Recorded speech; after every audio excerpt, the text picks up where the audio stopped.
السلام علیکم.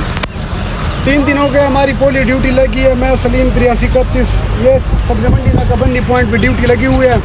پہلے دن ایس پی صدر صاحب آئے ہیں. اس نے کہا آپ کی جیکٹ نہیں ہے. میں کہا سر جی ہے. کہتے ہیں آپ نے وردی کس طرح کی پہنی ہوئی. میں نے کہا سر جی میں VVIP کوالیفائڈ ہوں. اس نے کہا دفعہ ہو جاؤ جھوٹ مت بولو. انچارج نے اشارہ کیا کہ برداشت کرو افسر ہے. میں نے کہا چلیں ٹھیک ہے. ویسے بھی ہم فرنٹ لائن پہ بدتمیز لوگ سمجھتے ہیں. میں خاموش ہو گیا. کل ایس پی طیب جان صاحب آئے ہیں جس کی کتابوں کی دکان ہے. کتابوں کی شاپ پوری پولیس جانتے ہیں کتابیں بیچتا ہے. تو شاپ کیپر صاحب آئے ہیں. اس نے کہا آپ کی جیکٹ نہیں ہے. وہ بالکل گاڑی سے بھی نہیں اترا ہے. میں حلفن کہتا ہوں میں نے جیکٹ پہنی ہوئی تھی اور یہ بھی حلفن کہتے وہ گاڑی سے بھی نہیں اترا ہے. کنٹرول پہ کال چلا پوری ناکہ بندی کو واٹر گارڈ کرو. ہم نے پھر منتی ترلے کیا کہ یار ویسے بھی ہم بدتمیز مشہور ہے کہ ہم بدتمیز سپاہی ہیں. اب یہ کہ ہم نے جیکٹ بھی پہنی ہوئی ہے اور انہوں نے واٹر گارڈ کیا پھر سمجھیں گے یہ ہے ہی گندے انڈے. ہم خاموش ہو گئے. منت دی کہ ایک دوسرے کو.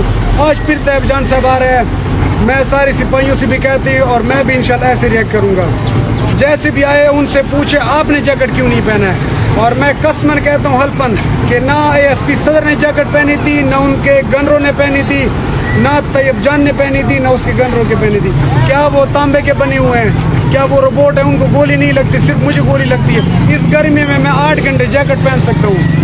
تو SP صاحب آپ AC کی گاڑی میں بیٹھ کر 1-2 گھنٹے نہیں پہن سکتے ہو. اب 10 بجے نکلتے ہو آفس سے اور 2 بجے اب چلے جاتے ہو 1 بجے.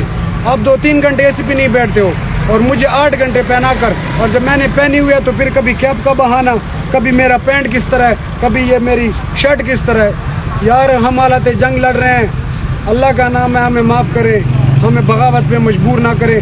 سب سے پہلے آپ جیکٹ پہنیں پھر میرا پوچھے. اور یہ سارے سپاہیوں سے ریکویسٹ ہے کوئی بھی افسر آپ سے جیکٹ کا پوچھے 2 ٹوک آپ ان سے پوچھے آپ نے کیوں نہیں پہنی ہے. سب سے پہلے آپ پہنے پھر مجھے پہناؤ.